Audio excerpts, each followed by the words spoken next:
Hello बच्चों, क्या हाल चाल आपके? कैसे हैं आप? आज बहुत ही सिंपल, बहुत ही प्यारा और बहुत ही इंपॉर्टेंट आपके प्रैक्टिकल लाइफ में इंडेस 8 को हम स्टडी करेंगे और इसको हम प्रॉपर तरीके से समझेंगे। देखो, इंडेस 8 जैसा मैंने लिखा हुआ है, ये अंदर क्या लिखा है अभी अब छोड़ दो। हमने इंडेस का मतलब 8 किस पे डील करता है जी? आपके जो अकाउंटिंग पॉलिसीज हैं, चेंज इन अकाउंटिंग एस्टिमेट्स और आपका एरर्स को डील करता है ये इंडेस 8। अगर मैं इसको अपने पैरेलल इंडियन गैप से कंपेयर करूं तो हमारा एस 5 था, जिसके अंदर में हम लोगों ने इसके बारे में स्टडी किया था। अगर मैं एस 5 से सचमुच में कंपेयर करने जाऊं तो मैं कहूं कि इंडेस से ज्यादा वास्ट है एज कंपेयर टू इंडेस 5 से। ऐसा क्यों होता है? आप जैसे जैसे हम आगे चलेंगे आपको बातें समझ में आ जाएंगी। अभी आपको पहले पूरा इंडेस हमारे साथ सुनना पड़ेगा। वहां पे एस 5 के अंदर में आपका एक्स्ट्रा ऑर्डिनरी आइटम्स की बात की गई थी। यहाँ पे कोई एक्स्ट्रा ऑर्डिनरी आइटम्स नहीं होता है। हम लोग स्टार्टिंग से ही इस पर हम लोग चर्चा करते चले जा रहे हैं। तो ये आज हमारा अभी हम जो एस 5 है उसको दिमाग से हटाते हुए हम इंडेस 8 पे फोकस करते हैं। तीन चीजों को मिलने डील करता है जी, अकाउंटिंग पॉलिसीज, अकाउंटिंग एस्टिमेट्स और तीसरा आपका एरर्स। देखो, मैंने कुछ यहाँ पे लिखा हुआ है, ये क्या लिखा है छोड़ दो आप, इसको जब बोलूंगा तब आपने नोट डाउन करना है। हमारे पढ़ने का वही तरीका होगा, सारी बातें पहले समझा दूं सिंपल लैंग्वेज में, लेमन लैंग्वेज में, और समझने के बाद फिर हम आपके साथ सोचेंगे। मैंने लिखा है, आओ सोचते हैं। हम इनको स्टडी करेंगे, देखेंगे क्या अब हम लोग प्रॉपर तरीके से क्लासिफाई कर पा रहे हैं, और फिर बहुत सारी बातें इसमें हमें सीखना है। अच्छा लगेगा इस इंडेक्स को पढ़ने में, लेकिन पहले दिमाग को शांत करके आप मेरे साथ सुनना शुरू करेंगे। अभी जब तक ये इंडेक्स पूरा खत्म नहीं हो जाएगा, जब मैं केस स्टडीज आपको पढ़ाऊंगा तो उस टाइम पे, अभी जब तक मेरा क्लास चलेगा तब तक इफ और ना है।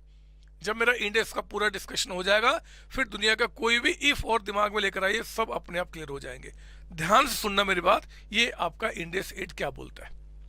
पहले ये तीन चीजों को यहां लेके चलता है जी। एक हमारे पास क्या है, अकाउंटिंग पॉलिसीज, एक है अकाउंटिंग एस्टिमेट्स, और एक है हमारा prior period errors. Actually errors का मतलब यहाँ पे प्रायर पीरियड एरर्स है। इनका मतलब मैं अभी आपको समझाऊंगा। देखो, पहले आपको क्या करना है कि इन तीनों में एक डिफरेंस को समझना है।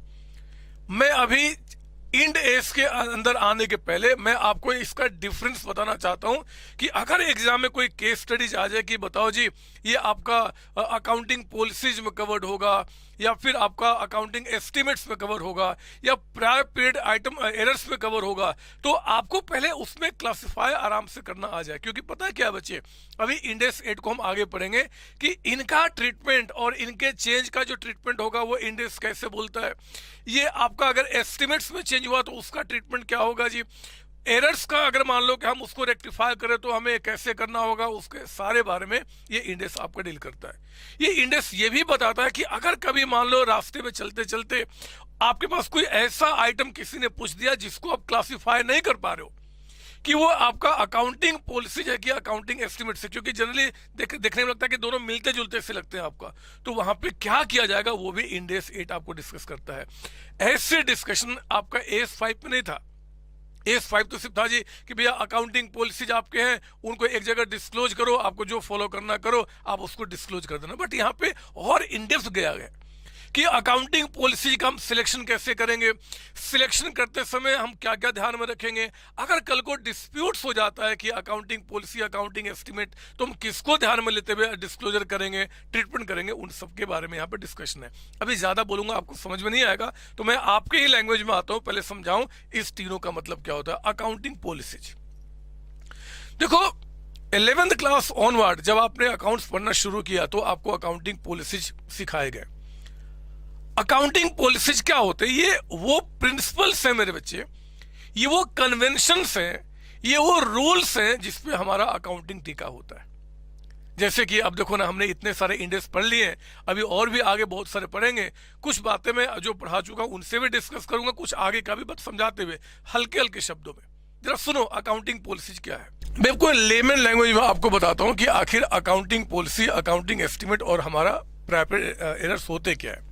देखो, अगर मैं बात करता हूं अकाउंटिंग पॉलिसीज का, अकाउंटिंग पॉलिसीज का मतलब बच्चे अगर मैं एक सिंपल लैंग्वेज में बात करूं ना, तो ये वो प्रिंसिपल्स हैं, ये वो आपके कन्वेंशंस है, ये रूल्स हैं जिनको अभी तक आप फॉलो करते करते अकाउंटिंग करते हो या और आगे भी करोगे। जैसे कि मैं आपको बताऊं, हम लोग को इन्वेंट्री वैल्यू करना है। तो इन्वेंट्री कैसे वैल्यू करूं, ये आपका एक पॉलिसी होगा। अब देखो ना, हमने इंडेक्स 2 पढ़ा हुआ है, उसमें बताया गया कि देखो जी, इन्वेंट्री वैल्यू करने के लिए जो कॉस्ट फॉर्मूला होता है वो आपके 3 थे। एक आपका था स्पेसिफिक आइडेंटिफिकेशन मेथड, एक था हमारा फीफो मेथड, एक था हमारा क्या जी आपका वेटेड एवरेज मेथड। तो मैं कौन से पॉलिसी को, कौन से फॉर्मूला को सिलेक्ट करूं, ये मेरी अपनी पॉलिसी होगी। आपने मुझे चॉइस दे दिया जी, मैं उसको अप्लाई करूंगा। अगर इंडेक्स के अंदर में चॉइस दिया गया है पॉलिसी को अप्लाई करने का, तो मेरा चॉइस होगा, मैं सोचूंगा कि मुझे, मैं मतलब मैनेजमेंट की बात कर रहा हूं कि मुझे कौन सा अप्लाई करना है। अगर आपने मुझे चॉइस नहीं दिया है, आपने कह दिया नहीं जी आपका इन्वेस्टमेंट प्रॉपर्टी, पढ़ेंगे हम लोग अभी आगे इसके बारे में, इन्वेस्टमेंट प्रॉपर्टी को आपको कॉस्ट पे वैल्यू करना है, आपने चॉइस नहीं दिया, हमने मान लिया कि ठीक है जी इन्वेस्टमेंट प्रॉपर्टी जो होगा हम उसको कॉस्ट पे दिखाएंगे। ये एक पॉलिसी है इंडेक्स ने जो हमें दिया हुआ है।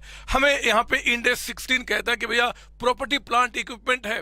अब ध्यान से मेरी बात सुनने चलना, अभी E4 नहीं, जितना बोलूंगा उतने दिमाग में आना चाहिए। ये आपका प्रॉपर्टी प्लांट इक्विपमेंट है, अगर उसको बैलेंस शीट में दिखाना है, आपके पास 2 तरीका है, या तो कॉस्ट पे दिखा दो, कॉस्ट मॉडल पे जी, या फिर रिवोल्यूशन मॉडल पे। हम पढ़ेंगे या पढ़ चुके हैं आगे में आपका इसके बारे में। तो ये सारे पॉलिसीज है, ये पॉलिसीज हमें कौन देता है, इंडेक्स देता है। अब कई सारे आपके इंडेक्स ने जो पॉलिसीज हमें दिया कि हम आपका अकाउंटिंग कैसे करेंगे, हम ट्रीटमेंट कैसे करेंगे, उन्होंने क्या किया, उसमें चॉइसेज दे दिए, हमें चॉइसेज दे दिए। अब चॉइसेज की जैसे कि मैंने बताया जी, आपको इन्वेंट्री वैल्यू करने के कॉस्ट फॉर्मूला 3 है आपके पास, मैं फीफो से करूं, मैं वेटेड से करूं, किससे करूं, मेरी चॉइस है। आपने कह दिया कि आपको पीपीई को वैल्यू करना है, आपके पास 2 तरीका, कॉस्ट मॉडल या फिर रिवोल्यूशन मॉडल, मैं किसको फॉलो करूं, मेरी चॉइस है। Statement of cash flow index 7, हमने स्टेटमेंट ऑफ कैश फ्लो में जो आपका कैश फ्लो बनाने का हमारे पास तरीका था 2 था, डायरेक्ट इनडायरेक्ट, मैं किसको बनाऊं, ये मेरा चॉइस है ना बच्चे। उसी तरीके से रेवेन्यू रिकॉग्निशन, कि आपको रेवेन्यू किस पॉइंट पे आपको रिकॉग्नाइज करना है। कुछ जगह पे मेरे बच्चे उन्होंने साफ साफ कह दिया डिविडेंड तो जब आपको रिसीव हुआ तो मान लो आप, इंटरेस्ट जब एक्रू हुआ तो मान लो, समझ गया मैं बात, मैंने वही किया। लेकिन वहां पे कुछ जगह उन्होंने चॉइस मुझे दे दिया, जैसे कि अगर मान लो कि आप यहाँ पे सर्विस आपका सेक्टर की बात करता हूँ, सर्विस सेक्टर में उन्होंने कहा कि रेवेन्यू रिकॉग्नाइज करना 2 तरीका जी, कंप्लीशन मेथड या फिर आपका पार्शियल, मतलब कि परसेंटेज ऑफ कंप्लीशन मेथड आपका। तो कौन से मेथड को फॉलो करूंगा, मेरी चॉइस है। आप समझे मेरी बात ना। यहाँ पे अगर मान लो उन्होंने कहा कि कॉन्ट्रैक्ट कॉस्टिंग है, कॉन्ट्रैक्ट कॉस्टिंग में 2 तरीका है जी आपको प्रॉफिट निकालने का, कि जब कॉन्ट्रैक्ट कंप्लीट हो जाएगा तब निकालो, या फिर आपका परसेंटेज ऑफ कंप्लीशन आपका। तो आपने 2 दिया, मेरी चॉइस है, मैं किसको अप्लाई करूं किसको ना करूं। जहां पे मुझे इंडेक्स ने बिल्कुल स्ट्रिक्टली बोला कि आपको ये फॉलो करना है, या फिर जहां पे आपका चॉइस दिया कि आपको ये काम करने का, वो मेरे अकाउंटिंग पॉलिसीज होंगे, वो पॉलिसीज है मेरे बच्चे। तो जब हम बात करते हैं ना अकाउंटिंग पॉलिसीज का, they are the specific principles, basis, convention, rules and practices applied by an entity in preparing and presenting the financial statement. आप समझ मेरी बात ना सर। जब सारे इंडेक्स के ऊपर में अलग अलग आपका पॉलिसीज कैसे अप्लाई करना उनके बारे में बताया गया, तो फिर इंडेक्स 8 की क्यों रिक्वायरमेंट आई मेरे बच्चे रिक्वायरमेंट। अरे जहां पे एक स्पेसिफिक इंडेक्स ने, लाइक जैसे इंडेक्स 2 ने आपको चॉइस दे दिया कि भैया आपको कॉस्ट फॉर्मूला ये यूज करना चाहिए, यूज करना है। मैं पहले ये यूज करता था, अब मैं उसको चेंज करना चाहता हूं, मैं चेंज करना चाहता हूं। तो चेंज मैं कैसे करूं, ये कौन बताएगा, ये हमें इंडेक्स 8 बताता है। यहां पे हमें डायरेक्शन दिया गया है कि अकाउंटिंग पॉलिसीज अगर मान लो कुछ चेंज करते हो जी, पहले कुछ और था अब कुछ और करना चाहते हो आपका बिटवीन गिवन चॉइसेज, तो फिर आपको इस तरीके से चेंज करना पड़ेगा, इस तरीके से चेंज अप्लाई करना पड़ेगा। वो क्या हम आगे अभी चर्चा करेंगे। अभी फिलहाल हमारा स्टडी चल रहा है कि अकाउंटिंग पॉलिसीज में ये इंडेक्स 8 को डालने का रीजन क्या था, क्योंकि जब आपके पॉलिसीज चेंज होते हैं, आप एक से दूसरे पे स्विच करते हो या दूसरे से पहले पे आते हो, या आ भी सकता हूं कि नहीं आ सकता हूं, वो इंडेक्स आपको डिटेल में डिस्कशन करेगा। थोड़ा सा सब्र कीजिए। मैं आता हूं अगला, अकाउंटिंग एस्टिमेट्स। फिर श्री अकाउंटिंग एस्टिमेट्स क्या है मेरे प्यारे बच्चों। अकाउंटिंग एस्टिमेट्स का मतलब होता है, अगर लेमन लैंग्वेज की बात करूं ना, तो मैं बात करूंगा कि जहां पे मैनेजमेंट को बिल्कुल अपना पूरा जो नॉलेज है, जो एक्सपीरियंस है, उसके बेसिस पे फ्यूचर को एक्सपेक्ट करना, फ्यूचर के बारे में एस्टिमेट करना, फ्यूचर के बारे में अमाउंट का अनुमान लगाना, प्रेडिक्शन करना, प्रेडिक्शन ठीक नहीं रहेगा, एस्टिमेट करना, उसको हम कहते हैं अकाउंटिंग एस्टिमेट। मतलब जहां जहां मैनेजमेंट एग्जैक्ट नहीं बता सकता लेकिन उसकी अकाउंटिंग की रिक्वायरमेंट है, उसको हमें अकाउंटिंग में डालना होता है ड्यूरिंग करंट ईयर, वो आपका अकाउंटिंग एस्टिमेट्स में आएगा। जैसे कि मैं आपको बताऊं, प्रोविजन फॉर बैड डेट्स आपको बनाना है, कितना आगे डूब सकता है हम लोग अनुमान लगाएंगे, और ये अनुमान मैनेजमेंट जो पास्ट एक्सपीरियंस है ना, पास्ट जो नॉलेज है, उनके बेसिस पे लगाती है। ये एस्टिमेट है। डेप्रिसिएशन को हमें चार्ज करना है, तो डेप्रिसिएशन को चार्ज करने के लिए यहां पे उसका एक्सपेक्टेड लाइफ कितना है, उसका स्क्रैप वैल्यू कितना होगा जी, हम इसी को तो बेस लेते हुए हम डेप्रिसिएशन निकालते हैं। तो मेरे बच्चे ये एक्सपेक्टेड जो लाइफ है या फिर आपका उसका एक्सपेक्टेड जो रेसिडुअल वैल्यू होगा, वो आपका एक एस्टिमेट होता है, एस्टिमेट होता है। इसलिए ये जो एस्टिमेट लगाना, ये भी अकाउंटिंग एस्टिमेट में कवर होगा। यही नहीं, हमने कोई प्रोडक्ट पे वारंटी दिया हुआ है कि भैया आप प्रोडक्ट हमने बेच दिया, 2 साल तक की वारंटी, खराब होगा तो हम आपको क्या करेंगे जी, पैसे हम आपको फ्री में रिपेयर कर देंगे। तो ये जो आपका 2 साल 3 साल में जो प्रोडक्ट इस साल बिके हैं, उन पे कितना आपका वारंटी पे खर्च और हो सकता है कंपनी को, इसका भी एस्टिमेट ही लगाया जा सकता है। एग्जैक्ट कोई नहीं बता सकता। प्रोविजन फॉर कोई स्पेसिफिक रिपेयर है, कोई हमें आपका रिपेयरिंग कराना फ्यूचर में अपने मशीन का, कितना खर्च हो सकता है, हम इस पे एस्टिमेट लगाते हैं। तो दीज आर कॉल्ड एस्टिमेट, ये हमारे एस्टिमेट्स होते हैं। अगर मैं आपको बताऊं कि these are estimates made by management, ये कौन बनाता है, ये management, related to assets, liability, expense, income of the entity. कहता है कि they are based on specialised knowledge and आपका एक्सपीरियंस। कहता है कि आपका जो नॉलेज है, जो एक्सपीरियंस है, इसके बेसिस पे आप अकाउंटिंग एस्टिमेट बनाते हैं। बात से हमारे यहाँ पे हमें फर्क समझना होगा। एक हमेशा एग्जाम में एक केस आता है जी कि भैया कंपनी मेथड ऑफ डेप्रिसिएशन को चेंज करना चाहती है। ध्यान सुनना मेरी बात को, मैं कैसे बोल रहा हूँ, मेरे वर्ड्स बड़े इंपॉर्टेंट हो गए आपको समझने के लिए। Company wants to change the method of depreciation from SLM to WDV, whether it's a change in accounting policy और चेंज इन अकाउंटिंग एस्टिमेट। तो यहाँ पे एक कॉन्ट्रडिक्शन हो सकता है कि यार मेथड चेंज हो रहा है, तो यहाँ तो हमारे जो आपका इंडेक्स 16 आपका है, उसमें तो हमारे पास मेथड दिया हुआ है कि भैया आप इस मेथड से करो चाहे इस मेथड से करो, फिर तो अकाउंटिंग पॉलिसी होना चाहिए। लेकिन मेरे बच्चे, हमें बिल्कुल गहराई में जाना पड़ेगा इसको समझने के लिए।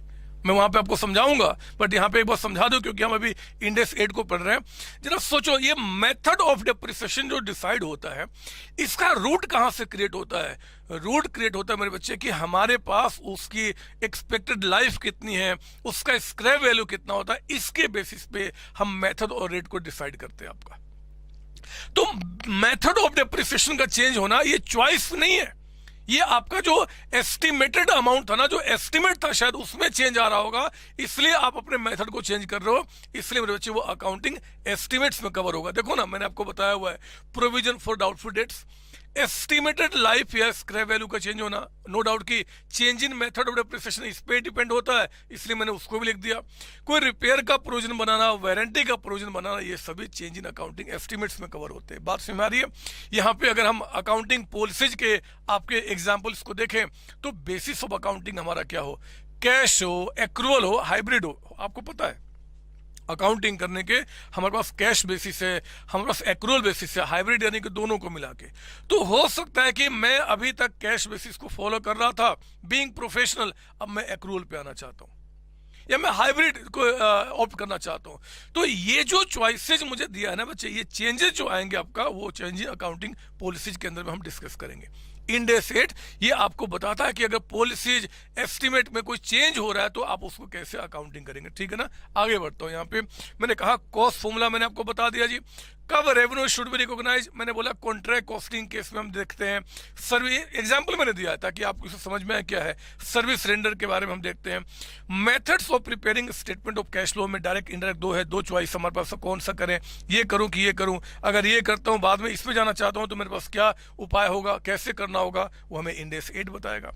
Valuation of PP, property plant equipment को जब हम वैल्यू करेंगे, आप देखना जब हम पढ़ेंगे यहाँ पे इंडेक्स 16, वहां पे आपको बताया गया दो तरीका है, कॉस्ट मॉडल यानी कि कॉस्ट पे दिखाओ या रिवैल्यूएशन आपका। तो मैं इसको दिखा रहा था, इस पे आना चाहता हूं, या इस पे था इस पे आना चाहता हूं, वो क्या है वो कैसे चेंज होगा हम उसके बारे में देखेंगे। कैटेगराइजेशन ऑफ पीपी आपको पढ़ाऊंगा मैं इंडेक्स 16 में। अब आपको इंडेक्स 16 कहता है भैया आपके जितने पीपी है ना, आप उनको क्या करो, डिफरेंट कैटेगरी में डिवाइड कर दो। और आपके पास जैसे मान लो कि हमने एक फर्नीचर का कैटेगरी बना दिया, एक लैंड बिल्डिंग का बना दिया, एक आपका तीसरा बना दिया, चौथा बना दिया, और कैटेगरी बेसिस पे आप क्या करो, डेप्रिसिएशन चार्ज करो, चाहे आप रिवोल्यूशन करो, वो आगे चर्चा का विषय है। लेकिन पॉइंट यहाँ पे कैटेगराइजेशन ऑफ पीपीज भी है ना, ये हमारा पॉलिसी होगा। हम कैसे कैटेगराइज करेंगे, कितने पार्ट में डिवाइड करेंगे, it depends upon the entity. याद रहेगी ये बात आपका? ये सर, तो ये हमने अकाउंटिंग पॉलिसीज, ये हमने अकाउंटिंग एस्टिमेट्स के बारे में बताया ना। प्रायर पीरियड एरर्स, ध्यान देना, जनरली हम बात करते हैं ना प्रायर पीरियड का, तो प्रायर पीरियड का मतलब बच्चा समझता है कि करंट ईयर को छोड़ के, मतलब करंट ईयर है उसके पहले को हम प्रायर पीरियड बोलेंगे ना मेरे बच्चे। इंडेक्स 8 कहता है कि ना ना ना, ऐसा नहीं है, मैं ये नहीं कहना चाहता।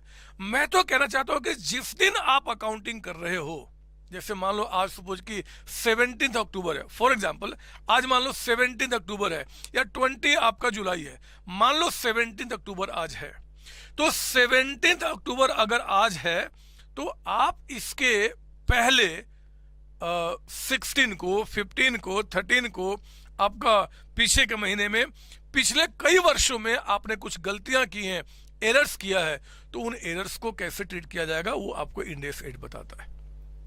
हाँ, हमने एरर्स से कुछ नाम आपको दिए हैं, जरा जब मैं एरर्स पढ़ूंगा तो देखना कि आपका दिमाग किस तरीके से काम करेगा। एरर्स क्या होते हैं? आर ओमिशन, भूल जाना, from and miss statement in the financial statement. Miss state करना, गलत चीज दिखाना, ऐसी गलती जिससे कि जो इकोनॉमिक डिसीजन लेने वाले लोग हैं, जो आपके फाइनेंशियल स्टेटमेंट को देखकर अपने डिसीजन लेते हैं, उनका डिसीजन अफेक्टेड हो जाए, इनको हम कहते हैं एरर्स। यहाँ पे बात समझ आ रही है? तो ये वो आपका ओमिशन है, मतलब कुछ को कोई चीज ना दिखाना। ओमिशन मतलब क्या? भूल जाना, ना दिखाना। या फिर मिस स्टेटमेंट का मतलब क्या? जो चीज दिखाया उसको गलत तरीके से दिखाया। समझो मेरी बात? यहाँ पे ये दोनों ही आपके एरर्स के अंदर में कवर किए जाएंगे। अब यहाँ पे इंडेक्स 8 के लिए एरर्स को कुछ पार्ट में डिवाइड किया गया है, जैसे मैथमेटिकल एरर्स। मैथमेटिकल ऑब्वियस बात है, रॉन्ग टोटलिंग हो गया। सर ये एरर्स जो होंगे वो इंटेंशनल होंगे कि अनइंटेंशनल होंगे? दोनों हो सकते हैं। या तो आपने इंटेंशन से जानबूझकर आपने क्या कुछ गलती किया ताकि मिस स्टेटमेंट हो, लोगों को एक्चुअल चीज पता ना चले, या फिर ओवर ड्रेसिंग हो, विंडो ड्रेसिंग मतलब जो आपका करंट सिचुएशन है उससे बढ़ के अपने आप को दिखाना। अगर ऐसी चीजें हुई हैं तो फिर मेरे बच्चे वो एरर्स में कवर होगा। एरर्स इंटेंशनल भी हो सकता है, अनइंटेंशनल भी हो सकता है, ठीक है ना। तो हमने कहा कि आपका मैथमेटिकल एरर्स या तो रॉन्ग कैलकुलेशन हो जाए, रॉन्ग पोस्टिंग हो जाए, रॉन्ग टोटलिंग हो जाए, कुछ भी आपने गलत किया होगा मैथमेटिकली, तो आपका इसमें कवर्ड हो गया। मिस्टेक्स इन अप्लाइंग पॉलिसीज, जो पॉलिसीज आपको यहां पे बताया गया था, डिफरेंट आपका जो इंडेक्स है उसके थ्रू जो आपको अकाउंटिंग पॉलिसीज डिफरेंट इंडेक्स जो आपको बताते हैं, आपने क्या क्या मिस्टेक किया है उनको अप्लाई करने में। सर थोड़ा एग्जांपल बताओगे? मैं आपको बताता हूं जो हम लोगों ने अभी पढ़ लिया उसके बेसिस पे। हमने पढ़ा था आपका इंडेक्स 7, और इंडेक्स 7 में कैश फ्लो स्टेटमेंट के अंदर में आपको सिखाया गया था कि देखो जी कौन कौन से आइटम का ऑफसेटिंग अलाउड है। अगर आपको याद होगा, किस किस को हम नेट करके दिखा सकते हैं, किन किन को हम नेट करके नहीं दिखा सकते, पढ़ा था ना मेरे बच्चे। इसी तरीके से डिफरेंट इंडेक्स के अंदर में जहां जहां ये डिस्प्यूट्स आ सकता है, वहां वहां उन्होंने बताया है कि भैया इसको इससे सेटअप करके नहीं दिखा सकते। कोई फाइनेंशियल एसेट्स है, कोई फाइनेंशियल लायबिलिटी है, हम सेटअप नहीं कर सकते, हमें उनको अलग अलग दिखाना है। ऐसा कई सारे इंडेक्स में हमने पढ़ा है और आगे आएगा भी। आपने क्या किया? उसको मिस स्टेट किया, गलत किया। आपको जहां पे ऑफसेटिंग अलाउड नहीं था, आपने ऑफसेटिंग कर दिया जी। आपने एक हमारा फाइनेंशियल एसेट है, एक फाइनेंशियल लायबिलिटी है, आपने उसको नेट कर दिया। एक हमें किसी एंटिटी से पैसा लेना था और किसी और एंटिटी से पैसा देना था, समझना, दो अलग अलग एंटिटी है, इनसे पैसा लेना था, इनको देना था, हमने नेट करके बता दिया। ये अलाउड नहीं है।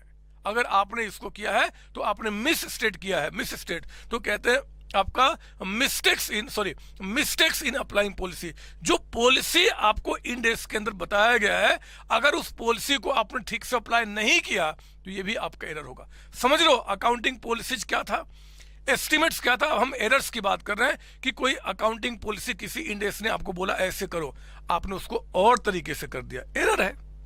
सिंपल लैंग्वेज की बात पे बात करो तो एरर गलती है जी यहाँ पे। फिर कहते हैं, जैसे मैंने एग्जांपल में बताया कि offsetting of items even though not allowed by respective index. फिर कहते हैं आपका miss interpretation of fact, fact को मिस इंटरप्रेट किया।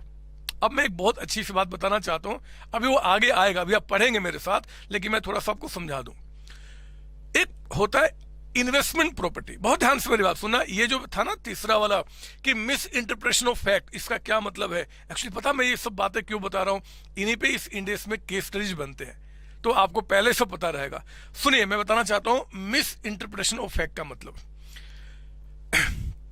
देखो, एक है आपका यहां पे इन्वेस्टमेंट प्रॉपर्टी और एक है हमारे पास पीपी, प्रॉपर्टी प्लांट इक्विपमेंट। मैंने एक बिल्डिंग को परचेज किया, बहुत ध्यान से मेरी बात सुनना। मैंने एक बिल्डिंग को परचेज किया और प्राइमरी मोटिव जो था ना उस बिल्डिंग से रेंट कमाना। समझ मेरी बात, मैंने बिल्डिंग को परचेज किया क्योंकि मुझे उससे रेंट कमाना है। मेरा बिजनेस ही रेंटल इनकम का है कि मैं रेंट से आपका इनकम कमाता हूं। बिल्डिंग परचेज करता हूं, बिल्डिंग को डेवलप करता हूं और रेंट से इनकम कमाता हूं। ये जो आपका प्रॉपर्टी है, ये जो बिल्डिंग है, वो मेरा पीपीई है मेरे बच्चे। जब हम इंडेक्स 16 में हम देखेंगे इसके डेफिनेशन को, तो पीपीई के अंदर में कवर्ड आपका होता है, ठीक है ये सर। फिर देयर इज इन्वेस्टमेंट प्रॉपर्टी। मान लो मैंने, यानी कि संतोष सर ने या फिर मेरी कंपनी ने एक प्रॉपर्टी परचेज किया, not with the motive to आपका give it on the rent. Motive क्या था जी? पैसा सरप्लस पड़ा हुआ था, मैंने क्या किया, एक लैंड बिल्डिंग परचेज कर लिया। हो सकता है कि परचेज करने के बाद मैंने उसको रेंट पे लेट आउट कर दिया, बट मोटिव जो था ना वो नॉट टू अर्न आपका rent as the main business. वहां मोटिव क्या था जी? पैसा सरप्लस है, हमने क्या किया, इन्वेस्ट कर दिया। तो अगर हमने प्राइमरी मोटिव रेंट पे बिल्डिंग को देने के लिए किया है तो वो मेरा पीपी के अंदर कवर होगा। लेकिन अगर मेरा प्राइमरी मोटिव जो है कि भैया मैं यहाँ पे क्या करूंगा जी, सरप्लस पैसा मैं इन्वेस्ट कर देता हूँ प्रॉपर्टी में, ऐसी प्रॉपर्टी को इन्वेस्टमेंट प्रॉपर्टी के रूप में कवर्ड किया जाएगा। अब हुआ क्या, मेरे अकाउंटेंट ने देखा कि यार सर ने क्या किया, इस प्रॉपर्टी को भी तो रेंट पे दे दिया है, तो प्रॉपर्टी रेंट पे दिया, इंडेक्स 16 कहता है कि रेंटल के लिए है, तो फिर आप पीपी में मान लो। मेरे अकाउंटेंट ने मिस इंटरप्रेट किया फैक्ट को। उसने मेरा मोटिव जहां पे आपका इंडेक्स टिका हुआ है उसको ध्यान ही नहीं दिया और उसने क्या किया जी, इधर की बातें वहां इंटरप्रेट कर दी। तो अगर ऐसा कुछ गलत किया वो भी एरर है, इसको बोलते हैं miss interpretation of fact. Fact को आपने मिस इंटरप्रेट किया। पढ़ेंगे अभी आपका, हम आएंगे कि कौन से एडजस्टिंग इवेंट होते हैं, नॉन एडजस्टिंग इवेंट होते हैं, एडजस्टिंग इवेंट को हमें एडजस्ट करना नहीं करना। ये अभी अगर मान लो कुछ ऐसा चीज जो कि एडजस्टिंग इवेंट था बट आपने उसको नॉन एडजस्टिंग इवेंट मान लिया एज पर योर माइंड, जो आपका माइंड था उस टाइम पे, ऐसी चीजों को हम कहते हैं कि मिस इंटरप्रेट किया। बात समझ आ रही है? तो ये आपका मिस इंटरप्रेशन ऑफ फैक्ट। मैंने लिखा है थोड़ा सा यहाँ पे, wrong treatment of adjusting event and non adjusting event as per the index 10। Index 10 जब पढ़ेंगे तो उसमें हम देखेंगे क्या आपका है। ऐसे हमने इसके बारे में अपना पढ़ा भी है उसमें आपका एस के अंदर में, तो हम वहां से बाद में रिलेट कर लेंगे, ठीक है ना। या investment property wrongly treated as PP, ये सब आपका मिस इंटरप्रेशन ऑफ फैक्ट के अंदर कवर होगा। ओमिशन, भूल जाना, ओमिट हो जाना, पार्शियल ओमिशन हो या कंप्लीट ओमिशन हो।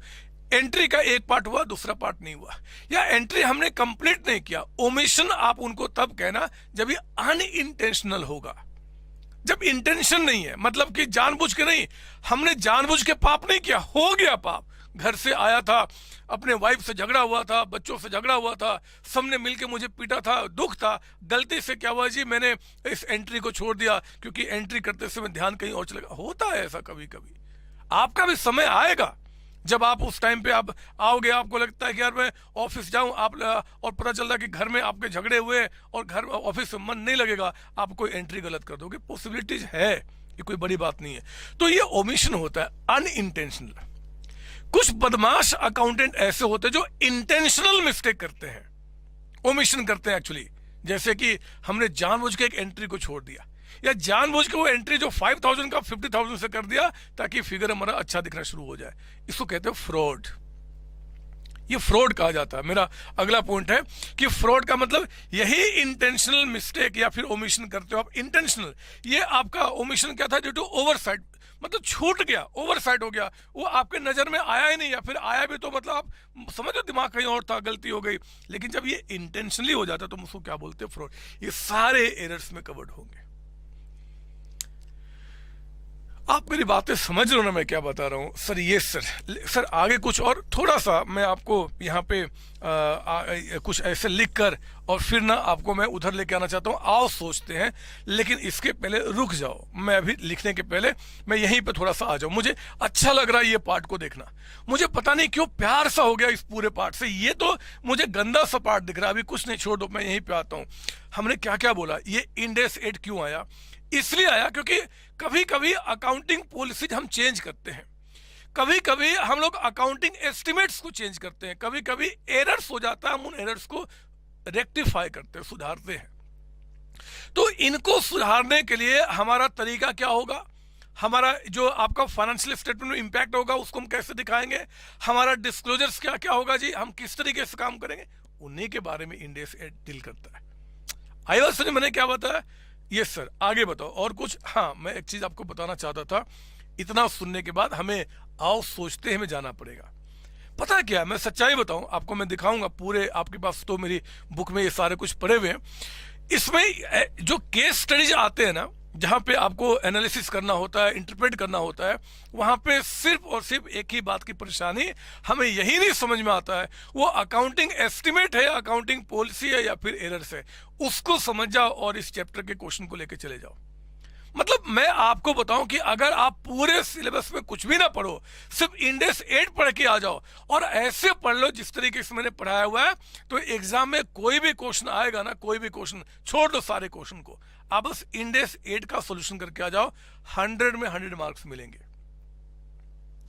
सर आप मजाक करो? मैं कभी मजाक नहीं करता, आप जानते हैं। ये मैं अपने जितनी मैंने पढ़ाई की उस पढ़ाई में हमेशा एग्जाम में जब आता था तो मैं इंड एस 8 का क्वेश्चन करता था, बाकी सब छोड़ के आ जाता था। लिख देता था कि यार इंड एस 8 पे कमांड है मेरा, मतलब सारा कमांड है बस।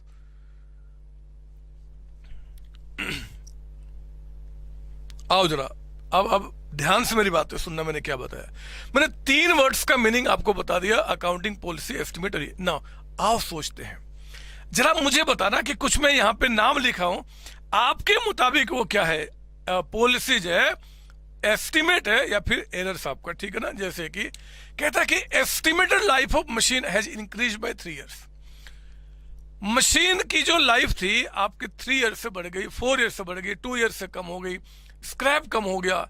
ये क्या है? क्या ये कोई पॉलिसी है?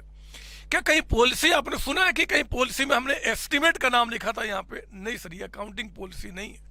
ये क्या है? एस्टिमेट्स है।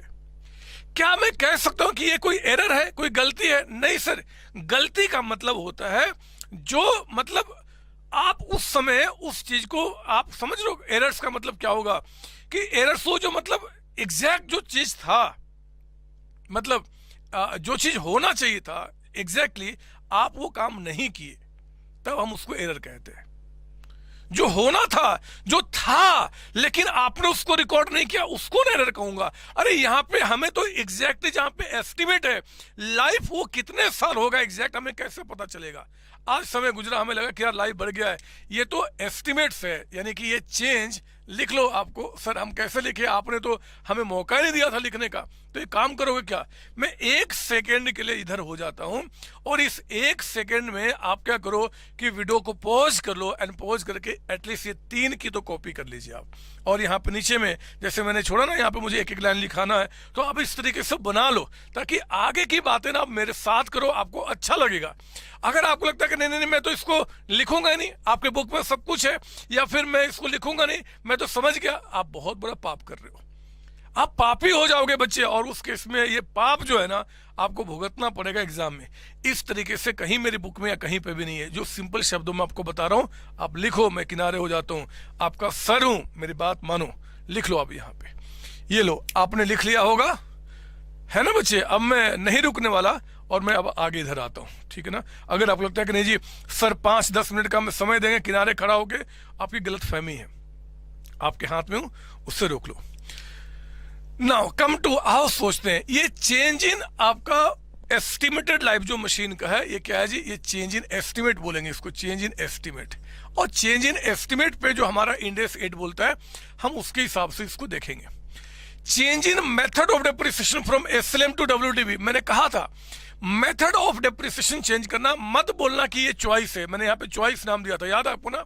ये इंड एस 8 क्यों आया? क्योंकि यहाँ पे चॉइसेज होते हैं, और चॉइसेज के चलते हम कौन सा कर रहे हैं, फिर चेंज किया तो क्या होगा, वो इंड एस 8 बात करता है, ठीक है ना। तो आप इसको चॉइस नहीं कहना, कहना कि आप बोला कि देखो जी मेथड ऑफ डेप्रिसिएशन जो चेंज होता है ना, ये बिकॉज ऑफ आपका एस्टिमेट लाइफ बढ़ गया, चाहे कुछ आपका ये तो होता है, तो मैं इसको भी क्या बोलूंगा, change in estimate, change in estimate, ठीक है ना। उसके बाद आइए जरा थर्ड छोड़ दो, फोर्थ पे आओ। Investment property treated as PP, ये तो एरर है, मिस इंटरप्रिटेशन ऑफ फैक्ट। बोला था ना बच्चे, अरे जो इन्वेस्टमेंट प्रॉपर्टी था उसको आपने पीपी मान लिया, या जो पीपी का पार्ट था उसको इन्वेस्टमेंट प्रॉपर्टी मान लिया, ये गलत है। ये हम क्या बोलेंगे आपका, ये तो एरर है, इसका नाम दीजिए आप एरर। यानी कि इस एरर को कैसे रेक्टिफाई किया जाएगा, हमें इंडेसेट इसके अंदर बताएगा, ठीक है ना। सर चेंजिंग फंक्शन कर 2 बार लिख दिया था, हटा दो एक बार यहाँ पे, इस पे क्या झगड़ा करना, 4 था ही, 5वां ये, 6वां ये, 7वां ये, अभी और भी कई सारे क्वेश्चन के साथ देखेंगे।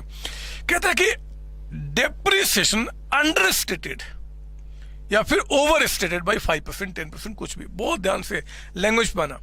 डेप्रिसिएशन अंडरस्टेटेड का मतलब होता है कि जितना डेप्रिसिएशन आपको चार्ज करना था आपने 5% कम चार्ज किया। लैंग्वेज पे जाना, इसका मतलब कि कंपनी ने, एंटिटी ने रेट ऑफ डेप्रिसिएशन फिक्स किया था 10%, बट आपके अकाउंटेंट ने क्या किया, वो 10 बोला कि ये तो अशुभ लग रहा है, मुझे ठीक नहीं लग रहा है, चलो मैं 5% से कर लेता हूं। ये बदमाश था, वो अंडरस्टेट करना हो गया। यार डेप्रिसिएशन का रेट था 20%, आपने कहा कि यार खर्चे ज्यादा दिखाने, ये तो मतलब गलत हो जाएगा, अगर इस पे किया तो चलो 25% डेप्रिसिएशन दिखा देते हैं। ये एरर्स है, ये एक्सपेक्टेशन नहीं है मेरे बच्चे। अगर डेप्रिसिएशन अंडरस्टेटेड हो गया, ओवरस्टेटेड हो गया, यानी कि अकाउंटेंट ने बदमाशी की है और ये आपका एरर के रूप में रिकॉर्ड किया जाएगा। एस्टिमेट मत कह देना, एस्टिमेट इनको कहते हैं, ये एस्टिमेट समझ में आ रहा है, this is not estimate. Allowances for balance कहता है अंडरस्टेटेड बाय इतना, अंडरस्टेट का मतलब होता है ओवरस्टेट का जितना होना, टोटलिंग आपने किया उसका, और टोटलिंग जितना होना था उसमें आपका 1000 कम हो गया। एरर है, मैथमेटिकल एरर अगर देखा जाए तो, समझ मेरी बात ना। तो ये जो चीजें आपका है, ये क्या होगा जी, ये भी एरर के अंदर कवर होगा, ठीक है ना। अंडर स्टेटेड हो गया, ओवर स्टेटेड हो गया, ओवर कास्ट कर दिया, अंडर कास्ट कर दिया, दिस ऑल आर एरर्स। कहता है कि wrong classification of assets liability, मतलब मान लो कोई आपका एसेट्स था जो कि आपका नॉन करंट एसेट्स के अंदर का डेफिनेशन को सेटिस्फाई कर रहा था, लेकिन आपने क्या किया, आपके अकाउंटेंट ने क्या किया, उसको करंट एसेट्स के अंदर दिखा दिया। या कोई लायबिलिटी जो कि करंट लायबिलिटी के डेफिनेशन में आ रही थी, लेकिन उसने क्या किया, बदमाशी करके नॉन करंट लायबिलिटी के अंदर दिखा दिया। मेरे बच्चे दिस इज एरर, ये एरर है, ये गलती है, समझे मेरी बात। तो ये सारे आपके क्या होंगे, एरर्स में कवर होंगे, ये एरर्स आपके हैं, है ना, ये गलतियां हैं। और अगर मैं बात करूं चेंज इन फंक्शनल करेंसी, थोड़ा सा ठहर जाओ 2 सेकंड के लिए, पहले मैं बता दूं कि हमारा इंड एस 8 इन तीनों सिचुएशन में क्या बोलता है। कहता है कि देखो जी, अगर ये अकाउंटिंग पॉलिसी का चेंज है, अगर ये आपका अकाउंटिंग पॉलिसी का चेंज होता है, तो it will be applied, it will be, मैं लिखता हूं यहां पे, it will be applied as per respective, as per instruction given in respective Ind AS. मतलब वो कहते हैं कि देखो जी, अगर मान लो अकाउंटिंग पॉलिसी आप चेंज कर रहे हो, तो अकाउंटिंग पॉलिसी को चेंज करते समय चेंज कैसे करना है, इस बात की जानकारी आप उसी इंडेस से जाके पूछो, वो इंडेस क्या बोलता है। सर अगर वो इंडेस ने हमें नहीं बताया, अगर उस इंडेक्स ने हमें नहीं बताया, यानी कि उस इंडेक्स के अंदर में ये मेंशन नहीं है कि आपको चेंज इन अकाउंटिंग पॉलिसी कब से अप्लाई करना है, कैसे अप्लाई करना है, फिर हम क्या करेंगे, कहते हैं इफ नॉट मेंशन, कहते हैं इफ नॉट मेंशन। अगर मेंशन वहां पे नहीं है तो फिर क्या करेंगे, डैश डैश डैश, छोड़ दो, इसको हम बाद में देखेंगे, है ना। फिलहाल तो हमने बोला कि अकाउंटिंग पॉलिसीज पे नो डाउट कि उसमें आपका रिस्पेक्टिव उसका इंडेक्स होगा, उस इंडेक्स में क्या लिखा हुआ है, चेंज कैसे अप्लाई करना है, उसी तरीके से आपको अप्लाई करना पड़ेगा। और अगर मेंशन नहीं है, जैसे कि हमें कैश फ्लो मेथड 2 था जी, डायरेक्ट इनडायरेक्ट, लेकिन जो डायरेक्ट इनडायरेक्ट आपका है वो चेंज जो अप्लाई होगा, अगर मान लो हमने डायरेक्ट था जब इनडायरेक्ट करना चाहते हैं, तो ये चेंज जो होगा अगर वो इंडेक्स में नहीं मेंशन कि कैसे अप्लाई करें तो फिर क्या करेंगे, थोड़ा सा ठहर जाओ। अगर मान लो जैसे कि फीफो से आपका हमने वेटेड को आपका ऑप्ट करना है, अब हमें नहीं इंडेक्स 2 में मेंशन नहीं है कि हमें ये कैसे चेंज अप्लाई करना, तो फिर क्या करेंगे, हम इंडेक्स 8 को देखेंगे, वो हमने लिखा है कि अगर नहीं मेंशन तो क्या करेंगे, थोड़ा सा ठहर के। फिलहाल हमने ये देखा कि भैया इंडेक्स 8 में जो मेंशन होगा, यानी कि माफ कीजिए उस रिस्पेक्टिव अकाउंटिंग पॉलिसी में जो भी मेंशन होगा हम उसके हिसाब से चेंज को अप्लाई करेंगे, ठीक है ना। अगर नहीं तो बाद में, पहले आइए यहाँ पे अकाउंटिंग एस्टिमेट्स। अगर ये अकाउंटिंग एस्टिमेट्स का चेंज होता है, एस्टिमेट्स, तो चेंज जो होगा ना, लिखेंगे आप changes will be applied prospectively का मतलब कि आप आगे आने वाले समय में आप उस चेंज को अप्लाई करेंगे। ऑब्वियस बात है, जो पीछे गुजर गया आपकी गलती नहीं था, आपने कोई पाप नहीं किया था, सर्कमस्टांसेस जब ऐसे आ गए कि एस्टिमेट्स को चेंज करना पड़ रहा है। पहले हमारे डेटर्स डूबते थे 5% 4%, कोरोना के बाद 10% डूबना लग रहा है कि डूबेगा जी, एग्जाम्पल दे रहा हूं। तो ये फिर क्या हुआ, आपका एस्टिमेट्स चेंज हुआ। हमने प्रोविजन फॉर वारंटी, ध्यान सुनेंगे, अब हमेशा क्या होता था, जितने का सामान हम बेचते थे हम उसका 10% लगता था कि यार हमें वारंटी पे खर्च करना पड़ सकता और भी, तो कंपनी 10% का प्रोविजन फॉर वारंटी बनाती थी।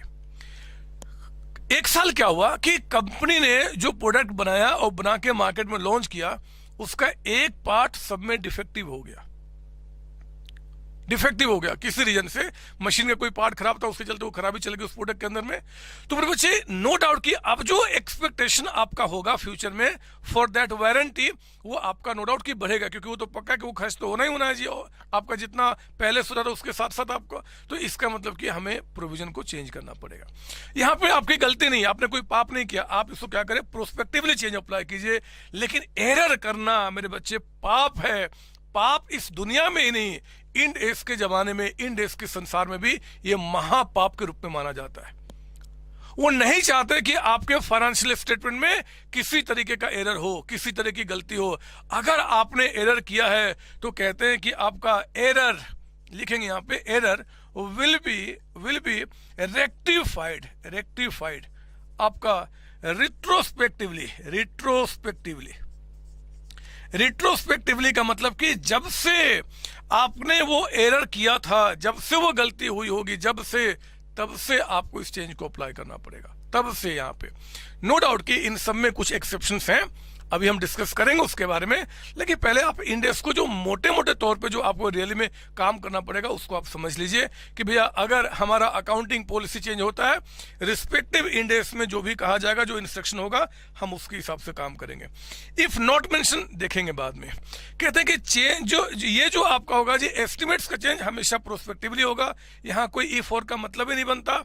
एरर विल बी रेक्टिफाइड आपका रिट्रोस्पेक्टिवली, सब्जेक्ट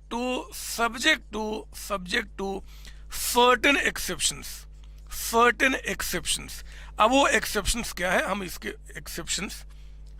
एक्सेप्शंस अब वो क्या है, हम आगे भी उसका डिस्कशन करेंगे आपका, ठीक है ना। तो ये आपको समझना पड़ेगा कि क्यों हम लोग इसका क्लासिफिकेशन कर रहे हैं, वो किसके अंदर में कवर होगा, उसके बेसिस पे हम डिसाइड करेंगे। नाउ एक पॉइंट होता है आपका चेंज इन फंक्शनल करेंसी। जरा समझना, फंक्शनल करेंसी का मतलब होता है जिस करेंसी में आप काम कर रहे हो। अभी मैं इंडिया में, मेरा बिजनेस चल रहा था, मैं इंडिया में अपने काम कर रहा था जी, हमारा इंडियन रुपी जो उसके अंदर में रिकॉर्डिंग कर रहा था। मैंने अपने बिजनेस को क्या किया, अब यहां से शिफ्ट करके लेके चला गया अमेरिका के अंदर। मैंने बोला कि यार यहाँ के बच्चों को पढ़ाने में मजा नहीं आता, ये बदमाश बच्चे हैं, ये कुछ भी कितना भी चिल्ला लो कभी नहीं बोलते हैं कि सर आप थोड़ा सा आराम कर लो, कुछ नहीं। अमेरिका के बच्चे मुझे बोलते रहते हैं तो मैं वहीं पे जाके पढ़ाऊंगा। मैं चला गया, बिजनेस को शिफ्ट कर लिया वहीं पे, सेम काम जो मेरा कंपनी था उसी नाम को लेके मैं वहां चला गया। तो वहां पे जो फंक्शनल करेंसी मेरी वो चेंज हो गई। पहले इंडियन रुपीज थी, अब आपका यूएसए डॉलर आपका हो गया, हुआ ना बच्चे।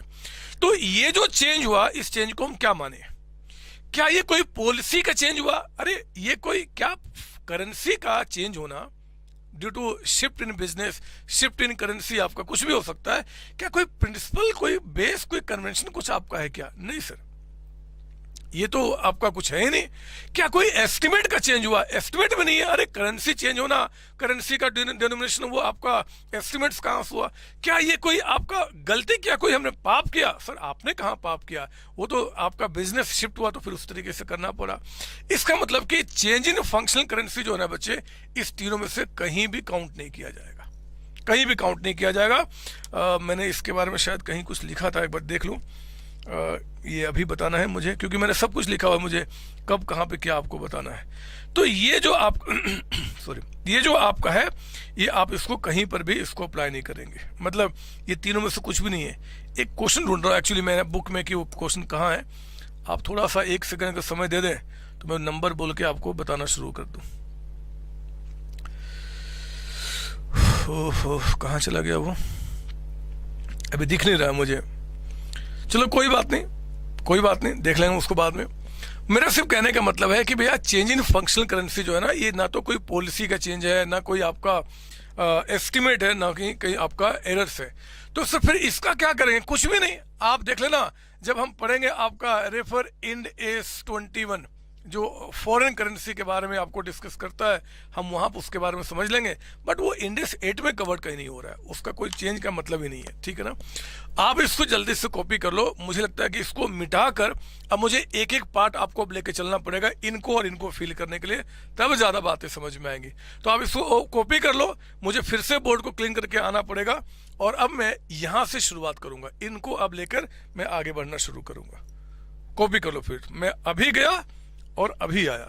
हाँ जी बच्चों, आ गया मैं। अब मैंने इस बोर्ड पे आप चेक करेंगे, मैंने आपका एस्टिमेट, एरर्स और सोचते हैं को हटा के मैंने कुछ लिखा हुआ है। क्या लिखा हुआ है हम इसको बाद में समझ लेंगे, हम इसको बाद में समझ लेंगे। पहले मैं आपको बता दूं कि इन चीज़ों को आपको लिखना मेरे समझाने के बाद। अब आप लिखोगे कैसे, क्योंकि आपने तो इसके बाद एस्टिमेट लिखा बट मैंने तो मिटा के लिख दिया। तो आपको गुस्सा नहीं होना, झगड़ा नहीं करना। मैं आपको बता दूं आपने क्या करना है कि जहां पे अब सोचते हैं कि बारी खत्म हुई थी, उसके बाद लिखेंगे आप in continuation with accounting policies, और फिर उसको कंटिन्यू कर लेंगे, है ना। समझना मेन मोटिव हमारा है ना। आपको गुस्सा नहीं करना, सुनिए मेरी बात। देखो अकाउंटिंग पॉलिसीज में मैंने आपको इसका मीनिंग बताया, फिर बताया कि एग्जांपल्स कुछ दिए, और हमने अब इसके अंदर में 2 बातें डिस्कस करनी है हमारे इंडेस 8 के मुताबिक। ये इंडेस 2 चीज पर डील करता है जी, selection and application of accounting policy. शायद आपको नहीं दिख रहा होगा अगर ये कट गया होगा तो, बट एनीवे मैं बता दूं। एक तो अकाउंटिंग पॉलिसीज के बारे में 2 चीजें डिस्कस करता है हमारा इंडेस 8। क्या? पहला selection and application of accounting policies, selection and application of accounting policy, जिसमें कुछ लिखा आपको नहीं लिखना। और दूसरा how to apply changes in accounting policy. 2 बातें यहाँ पे है। अगर आप अपने क्या बोलते हैं AS5 के अंदर जाओगे बच्चे, आपका AS5 के अंदर में, तो वहाँ पे इतना डिटेल डिस्कशन नहीं है कि आपको अगर अकाउंटिंग पॉलिसी अप्लाई करना है तो आप कैसे अप्लाई करेंगे, क्या क्या तरीका होगा, जहाँ जो हम यहाँ पे जिक्र करेंगे। सुनिए मेरी बात ध्यान से। हमने यहाँ पे लिखा था it will be applied as per instruction given in question, but applied किस चीज में? कहते 2 बातें। पॉलिसी को कैसे सिलेक्ट करना है, इस पे भी इंडेस के बारे में मेंशन है जी। हमें इन्वेस्टमेंट प्रॉपर्टी दिखाना है, कितने पे दिखाना है हमें बताया है आपका इंडेस ने। हमें आपका पीपी को दिखाना है, कितने पे दिखाना है हमें इंडेस ने बताया हुआ है। हमें इन्वेंट्री को वैल्यू करना है, इंडेस 2 हमें बताता है कि हम किस तरीके से वैल्यू करेंगे। हमारा फाइनेंशियल स्टेटमेंट का प्रेजेंटेशन कैसे होगा, हमारा एसपीएल कैसे बनेगा, हमारा स्टेटमेंट ऑफ कैश फ्लो कैसे बनेगा, इन सब पे प्रॉपर आपके पास इंडेस है। हम उसी तरीके से काम करते हैं। हमें इनको मतलब कि हर एक चीज को वैसे ही अप्लाई करना है जैसे इंडेस में मेंशन आपका है। अगर किसी आइटम्स के ऊपर में कोई ऐसा ट्रांजैक्शन इवेंट या कोई ऐसा बिजनेस रिकॉर्ड है जिसपे रिस्पेक्टिव यानी कि उससे जुड़ा हुआ इंडेस नहीं है, तो कहते हैं कि उस सिचुएशन में आप क्या करना, जितने भी इंडेस अभी आपके देश के अंदर हैं, आप देखना कहीं कोई ऐसा तो आइटम नहीं है, कोई ऐसा तो मतलब इंडेस नहीं है जो उससे जुड़े हुए आइटम्स को डील करता है। बहुत ध्यान से मेरी बात सुनना, बहुत ध्यान से मेरी बात सुनना, डिस्प्यूट्स दिमाग में बिल्कुल ना हो। हमने कहा कि भैया selection and application of accounting policy कैसे हो। पहली बात कि आप इंडेस देखो। अगर आप जैसे मान लो कि मैं आपका एक कॉन्ट्रैक्टर हूं, तो मेरे कॉन्ट्रैक्टर के ऊपर जो इंडेस है उसको चेक कीजिए जी। अगर मान लो कि मैं सपोज कि आपका इन्वेंट्री को वैल्यू करने के बारे में सोच रहा हूं, तो मैं अपना इंडेक्स देखूंगा, इंडेक्स 2 के मुताबिक कैसे बोला गया, मतलब रिस्पेक्टिव इंडेक्स को आपको रेफर करना है। कहते हैं कि अगर मान लो कि आप कोई एक ऐसे बिजनेस में एंट्री कर रहे हो जिसके ऊपर में आपका एग्जैक्ट इंडेक्स नहीं है, तो फिर हमारा इंडेक्स सेट करता है, कोई बात नहीं, आप एक काम करना, आप सारे इंडेक्स को देखो, क्या कोई ऐसा इंडेक्स है जो उससे मिलता जुलता है, मिलता जुलता, सिमिलर, उसके जैसा। अगर सिमिलर है तो आप उसको अप्लाई कर लो। अब मैं आपको एक केस इस पे बताना चाहता हूं, ध्यान सुनना। जैसे कि पीपीई, प्रॉपर्टी प्लांट इक्विपमेंट, मेरे बच्चे प्रॉपर्टी प्लांट इक्विपमेंट पे आपका इंडेक्स 16 काम करता है।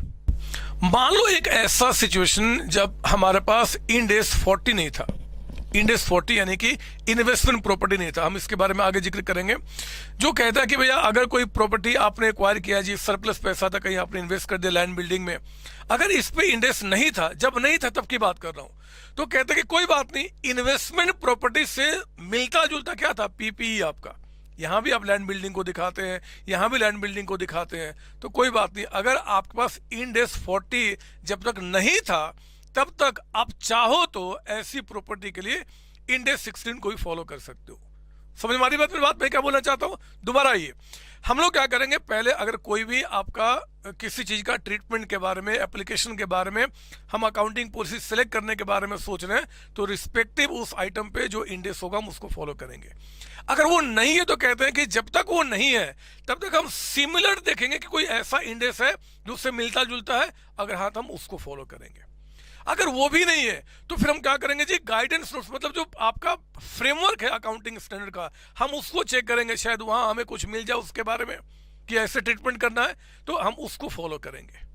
अगर वो भी हमारे पास नहीं है तो कहते हैं भैया उस केस में हम क्या करेंगे, आपका IASB, international accounting standard board, मैंने लिखा है, ध्यान देंगे आप, यहां पे मैंने कहा है कि in the absence of an index that specifically applies to a transaction or event or condition, management shall use its judgment in developing and applying an accounting policy। अगर हमारे पास स्पेसिफिक अकाउंटिंग इंडियन एस नहीं है तो management क्या करेगी जी, apply करेगी अपना judgement in developing and applying an accounting policy. अब वो कैसे कैसे अप्लाई करेगी, क्या वो जजमेंट होगा, इन मेकिंग द जजमेंट, इस जजमेंट को करते समय management shall refer the following sources in descending order. कहता है कि भैया इनको आप रेफर करोगे इसी ऑर्डर में, बहुत इंपॉर्टेंट है आपके एग्जाम के लिए कि right A short notes on selection and application of accounting policy. तो मेरे बच्चे पहले हमको लिखना होगा कि पहले तो हमारा इंडेक्स जो उसी पे देखेंगे, नहीं तो फिर क्या करेंगे जी, मैनेजमेंट जो होगा वो अपने जजमेंट को डेवलप, आपका जजमेंट को डेवलप करने में इन सीक्वेंस को लेकर चलेगा। क्या सीक्वेंस है सुनना, check if there are any other index available which are dealing with similar and related issues। एक बार दोबारा पहुंच देता हूं, ये सिचुएशन कब आ सकता है, जब उस आइटम को डील करने के लिए, उस ट्रांजैक्शन को डील करने के लिए, उस बिजनेस को डील करने के लिए हमारे पास रिस्पेक्टिव इंडेक्स नहीं है।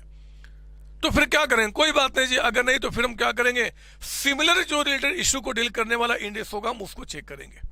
अगर ये भी मान लो नहीं है, अगर इसमें भी हमें कुछ नहीं मिला, तो check the basic framework of index which provides the general principles, जो आपके जनरल प्रिंसिपल्स को प्रोवाइड करने वाले बेसिक फ्रेमवर्क होंगे हम उसको देखेंगे। अगर यहां भी हमें कुछ नहीं मिलता तो check the pronouncement of IASB, यानी कि इंटरनेशनल अकाउंटिंग स्टैंडर्ड बोर्ड का जो प्रोनाउंसमेंट है उसमें चेक करेंगे, शायद इसके बारे में कुछ वहां पे मिल जाए। अगर यहां भी कुछ नहीं मिलता, अब इनका प्रोनाउंसमेंट क्या, मतलब चलो अभी आगे इसके बाद क्या जी, हम कहते हैं अगर यहां भी कुछ नहीं मिलता तो हमें क्या करना होगा, check the pronouncement of other standard setting bodies having a similar conceptual framework. ध्यान दीजिए, पहले हमने क्या किया, रिस्पेक्टिव इंडेक्स नहीं तो सिमिलर इंडेक्स नहीं तो फिर क्या, इंडेक्स का जो बेसिक फ्रेमवर्क उसको चेक किया, वहां भी नहीं मिला तो हमने क्या किया जी, कि जो आपका check the pronouncement of IASB। मेरे बच्चे IASB जो है, आपको पता है कि हमारा जो इंडेक्स है वो IFRS को कंसीडर किया है। IFRS जो था उसी को हमने दिमाग में रखते हुए हमने इंडेक्स को बनाया हुआ है। तो यहां पे IASB क्या करेगा कि अगर मान लो इंडेक्स में नहीं मिलता तो इनका जो प्रोनाउंसमेंट कहां था, IFRS में, हम उसको चेक करेंगे जी। अगर वहां पे कुछ मिल गया तो ठीक है, वहां से हम उसका ट्रीटमेंट शुरू कर देंगे। अगर यहां भी कुछ नहीं मिलता तो check the pronouncement of other standard setting bodies, जैसे कि हमारा ICAI हो गया। है ना बच्चे। पहले प्रेफरेंस इनको दिया गया क्योंकि इंडेस यहां से निकल के आया है। अगर मान लो कि आपका इसमें नहीं मिलता उसका ट्रीटमेंट, उसका एप्लीकेशन, तो फिर क्या करेंगे हम, और भी सिमिलर जो बॉडीज है जैसे आईसीआई हो गया, किसी और देश का कोई हो गया, जैसे यूके का हो गया, कहीं का भी हम उसको अप्लाई करेंगे। अगर यहां भी हमें कुछ नहीं मिलता, बिल्कुल नया है, यहां भी नहीं मिलता, तो कहते हैं check the accounting literature and accepted industry practices. Accounting literature मतलब आपके दिमाग में जो इंडस्ट्री के अंदर में जो प्रैक्टिसेस चल रहा है, वैसे बिजनेस को लेकर वर्ल्ड में कहीं पर भी कुछ काम चल रहा होगा, कुछ सोच मोच कुछ भी हो रहा होगा, तो उसको फॉलो करते हुए आपको काम करना है। सर ये भी ना हो तो ऐसा हो नहीं सकता। अगर ना तो फिर बोला ही गया है बच्चे कि आपको क्या करना चाहिए, अपना जो अकाउंटिंग को डेवलप करने में अपने जजमेंट को यूज करना है। मतलब फिर मैनेजमेंट क्या करेगा, अपने दिमाग से जो बेस्ट लगता है उसको काम कर देगा। बात समझ आ गई? दोबारा सुनिए कि पहले हमारा बहुत इंपॉर्टेंट आपके एग्जाम इसलिए बाबा कर रहे हैं हम लोग। पहले हम क्या करेंगे कि आपका रिस्पेक्टिव इंडेक्स में देखेंगे, नहीं है तो हमने क्या बोला जी, सिमिलर इंडेक्स में देखो, नहीं है तो हमने कहा कि ठीक है आपका जो फ्रेमवर्क ऑफ आपका अकाउंटिंग इंडेक्स है, जो जो जिसमें बेसिक प्रिंसिपल्स को डिफाइन किया गया है, यानी कि गाइडेंस जो उसका है उसको आप देखिए। वो भी नहीं है तो हम क्या करेंगे, प्रोनाउंसमेंट ऑफ आईएसबी देखेंगे। वो भी नहीं है तो सिमिलर बॉडीज को देखेंगे। वो भी नहीं है तो हम कहते हैं कि इंडस्ट्री में क्या चल रहा है उसको देख लो। तो यहां तक, और नहीं तो फिर क्या आपका इसके बाद मैनेजमेंट जो सोचेगा फिर अपने हिसाब से कर सकता है। ये आपको यहां पे दिए गए, ये सीक्वेंस है मेरे बच्चे। ये कहता है कि इसके थ्रू जो भी अकाउंटिंग पॉलिसीज आप सिलेक्ट कर रहे हैं, उनको सिलेक्ट करते समय ध्यान में क्या रखना है, दो बातें आपको। क्या कि जो भी आप पॉलिसी यहां पे अप्लाई कर रहे हैं वो रेलिवेंट होना चाहिए to the economic decision making needs of the users. जो यूजर्स है आपके फाइनेंशियल स्टेटमेंट का, उनको जो डिसीजंस लेना है, इकोनॉमिक डिसीजंस, उसके लिए यूजफुल होना चाहिए। मतलब ये नहीं कि कुछ भी कर दिया, ऐसा पॉलिसी को अप्लाई कीजिए जो कि आपका उनके लायक हो, मतलब उनको समझ में आए आपका। और दूसरा, रिलायबल होना चाहिए। मतलब कोई भी अकाउंटिंग पॉलिसी जो आप सिलेक्ट करेंगे, मैनेजमेंट जो डिसाइड करेंगे, वो रिलायबल हो। रिलायबल का मतलब होता है वो फेथफुल होना चाहिए, उसमें economic substance, reflect economic substance, not merely legal form. हम इसका भी आगे डिस्कशन करेंगे। फ्री फ्रॉम बायस होना चाहिए, प्रूडेंट होना चाहिए और कंप्लीट होना चाहिए इन ऑल रिस्पेक्ट। मतलब आप अगर जो भी अकाउंटिंग पॉलिसी सिलेक्ट करते हैं, इन डेज अगर आपके पास उस पर नहीं है, आप कोई और सोर्स के थ्रू जाते हो, तो आपको दो बात तो इंश्योर करना ही पड़ेगा, रेलिवेंट हो और दूसरा रिलायबल हो। रिलायबल का मतलब क्या होता है जी, हम कहते हैं कि भैया कंप्लीट हो पूरा, प्रूडेंट होना चाहिए, फ्री फ्रॉम बायस होना चाहिए, फेथफुल होना चाहिए, रिफ्लेक्ट इकोनॉमिक सब्सटेंस, नॉट मेरी लीगल फॉर्म। इसके बारे में हम अभी आगे डिस्कशन करेंगे, आप पहले यहाँ पे कॉपी कर लीजिए। सर हो गया, आगे बताइए। आपने वीडियो को पॉज करके लिख लिया होगा। ऐसे मेरी बुक में सब कुछ है, बट लिखने का आपको फायदा क्या मिलेगा कि आपको चीजें समझ में आएंगी। जब कोई चीज हम स्टडी करते हैं, उसके साथ साथ हाथ भी चलाते हैं मेरे बच्चे, वो चीजें बहुत समय तक आपके दिमाग में इंप्रेशन बना कर रखती है। इसलिए आपको काम करना ही करना है। और एक शॉर्ट नोट से एक्चुअली आपके एग्जाम के लिए अब कहते हैं कि ठीक है जी, हमने सिलेक्शन और एप्लीकेशन ऑफ अकाउंटिंग पॉलिसी कर लिया जो आपने बताया उसके हिसाब से। मान लो कुछ समय गुजरने के बाद अब हम अकाउंटिंग पॉलिसी को चेंज करना चाहते हैं। अकाउंटिंग पॉलिसी क्यों चेंज करना चाहते हैं? देखो जी, अकाउंटिंग पॉलिसी चेंज करने का मेन दो रीजन होता है। या तो आप यहाँ पे जो रिस्पेक्टिव इंडेक्स है उसको फॉलो करना चाहते हो। मान लो इंडेक्स के अंदर ही कोई चेंज आ गया और आप कहते हो कि ठीक है, जब चेंज आ गया तो हमें चेंज करना पड़ेगा, तो आपको करना ही पड़ेगा। या फिर आप बहुत ज्यादा और भी अच्छे तरीके से अकाउंटेंसी को प्रेजेंट करना चाहते हो, फाइनेंशियल स्टेटमेंट को प्रेजेंट करना चाहते हो, तो आप चेंज कर सकते हो। जब भी अकाउंटिंग पॉलिसीज आप चेंज करेंगे तो चेंज करने पे हमारा रूल क्या है, तरीका क्या है, हम आगे आपका how to apply change in accounting policy. मेरे प्यारे बच्चों, इंडेक्स 8 कहता है कि अगर आप अकाउंटिंग पॉलिसीज को चेंज कर रहे हैं तो आप रिस्पेक्टिव इंडेक्स के अंदर चेक करो कि उसके जिस अकाउंटिंग पॉलिसी पे जो इंडेक्स है वो चेंज करने का क्या तरीका बता रहा है। जो तरीका बताएगा वही काम, तरीका क्या बताएगा, या तो रिट्रोस्पेक्टिव होगा या प्रोस्पेक्टिवली होगा, यही तो होगा बच्चे, या कुछ जो भी वो कहेगा, तो उसी तरीके से आपको चेंज अप्लाई करना है। लेकिन अगर आपके किसी भी इंडेक्स के अंदर में आपको चेंज का मेथड आपको नहीं बताता, चेंज का प्रोसेस नहीं बताता, तो कहा गया है कि चेंज को रिट्रोस्पेक्टिवली अप्लाई करना पड़ेगा। दोबारा सुनिए, अगर अकाउंटिंग पॉलिसी को चेंज करना चाहते हैं तो हमने कहा कि एज पर इंडेक्स करेंगे, जो भी जो इंडेक्स होगा हम उसके इंस्ट्रक्शन को फॉलो करेंगे। अगर किसी इंडेक्स के अंदर, जैसे फॉर एग्जांपल इंडेक्स 2, उसमें कहा गया कि भैया आपका कॉस्ट फॉर्मूला 3 है, फीफो, वेटेड और आपका स्पेसिफिक। लेकिन अगर मैं इसको चेंज करना चाहता हूं एक को दूसरे पे, तो ऐसा कहीं भी मेंशन नहीं है कि उसका तरीका क्या होगा। हमारे पास statement of cash flow Ind AS 7 के अंदर में कहा गया है कि आपका दो मेथड है जी आपका कैश फ्लो बनाने का, एक ऑपरेटिंग एक्टिविटी का डायरेक्ट और दूसरा इनडायरेक्ट। बट एक मान लो हमने डायरेक्ट को फॉलो किया, बाद में इनडायरेक्ट करना चाहते हैं, तो तरीका क्या है? कहीं कुछ नहीं मेंशन है। कहा गया है कि अगर कहीं पे इंडेक्स में आपको स्पेसिफिकली नहीं मेंशन है कि चेंज को कैसे अप्लाई करना है, तो चेंज हमेशा आपका रिट्रोस्पेक्टिवली होगा। रिट्रोस्पेक्टिवली मतलब जब से वो चीजें आपके पास आई होंगी तब से अप्लाई करना पड़ेगा, सब्जेक्ट टू सर्टेन एक्सेप्शंस। मैं भी आऊंगा उसके अंदर में। मेरे बच्चे यही नहीं, इंडेक्स कहता है कि देखो जी अगर मान लो आपके पास यहां पे इंडेक्स के अंदर में जो आपका चीज था, अगर मान लो इंडेक्स नहीं था तो आपने क्या किया, इसके थ्रू आपने इंडेक्स का सिलेक्शन किया ना हमने। ये तरीका था ना हमारे डिसेंडिंग ऑर्डर में कि आप इसके हिसाब से क्या करो, इंडेक्स का सिलेक्शन कर लो। हमने मान लो सपोज दैट कि आईसीएआई का एएस को मानते हुए हमने क्या किया कि अपना अकाउंटिंग पॉलिसी फॉलो करना शुरू कर दिया। कल को इस अकाउंटिंग स्टैंडर्ड में चेंज आ गया, इसमें जिसको लेकर हमने अपने पॉलिसी बनाया था उसमें चेंज आ गया, तो फिर क्या करेंगे? कहते हैं कि अगर यहां चेंज आ गया तो आपको यहां भी चेंज करना पड़ेगा, अपने अकाउंटिंग में भी चेंज करना पड़ेगा।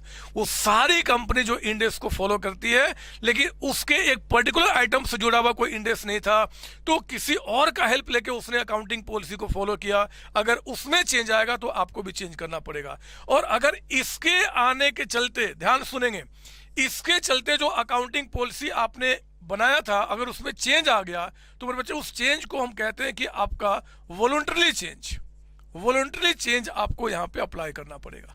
वॉलंटरी चेंज का मतलब होता है, दोबारा सुनिए, जो इंडेक्स आपने सिलेक्ट किया था, माफ कीजिए, जो पॉलिसी आपने सिलेक्ट किया था बेस्ड ऑन आपका कोई दूसरे तरीके से, और उसमें चेंज आया तो आपको भी चेंज करना पड़ेगा। उस चेंज को हम इंडेक्स में क्या बोलते हैं 8 के अंदर में?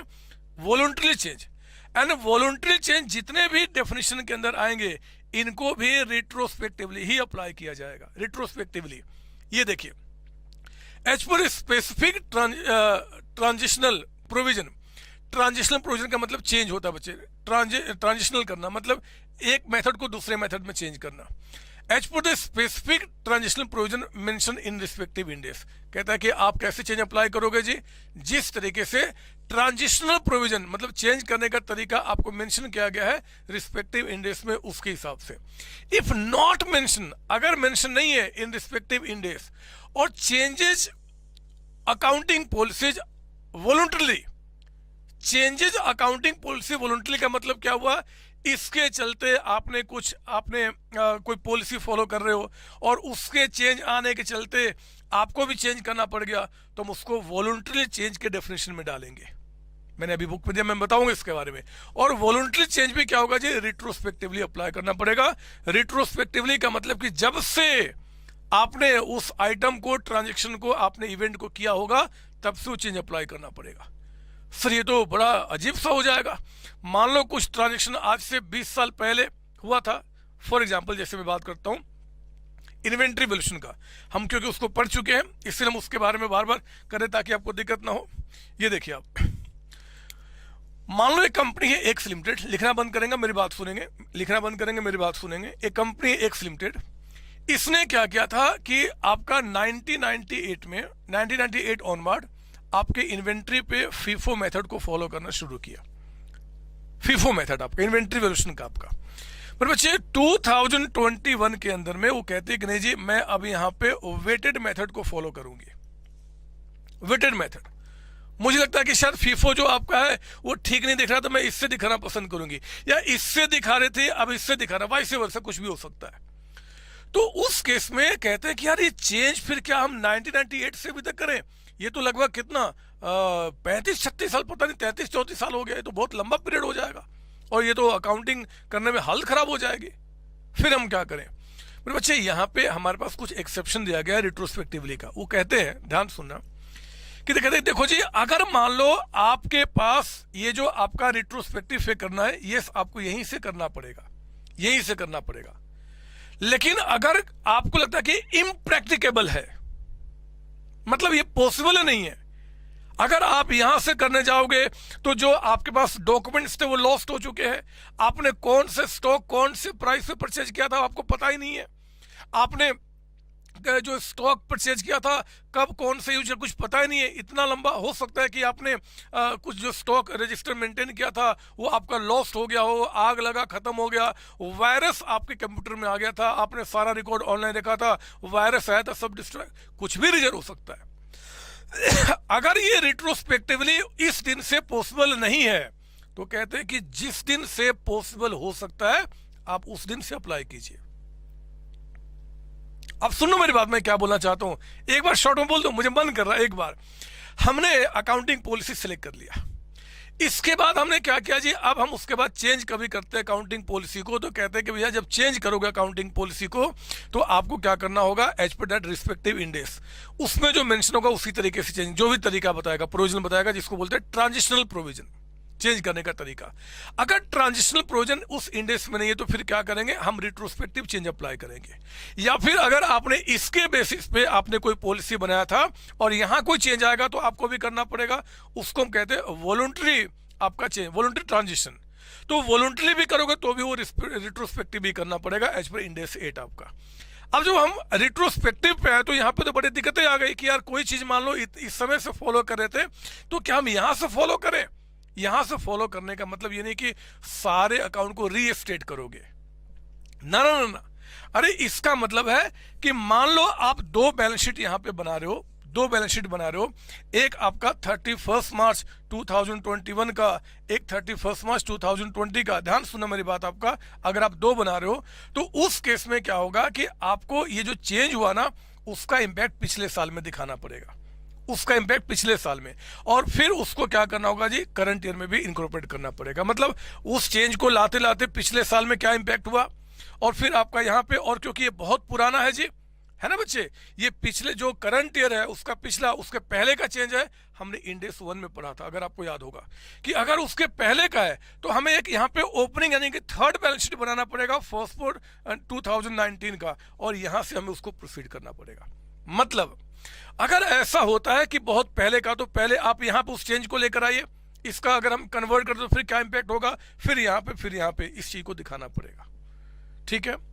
लेकिन अगर मान लो आप इतने यहां से पॉसिबल नहीं है तो जहां से पॉसिबल वहां से कर लो आप।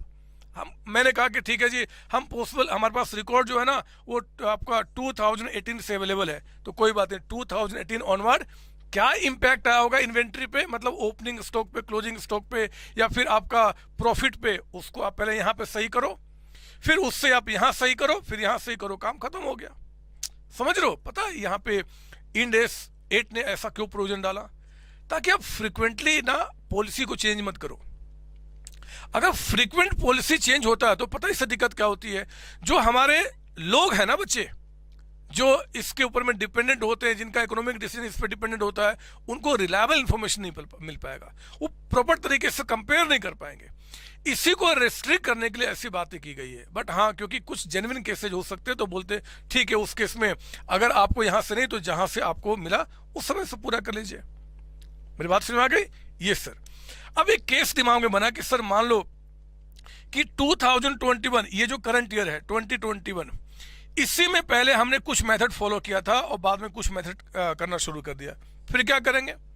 देखो, अगर आप करंट ईयर में कुछ काम किया था उसी में पॉलिसी चेंज करते हो आप, तो यहां तो कोई इंपैक्ट नहीं, फिर तो कोई बात ही नहीं है, चेंज करके अपना काम कर लो, है ना।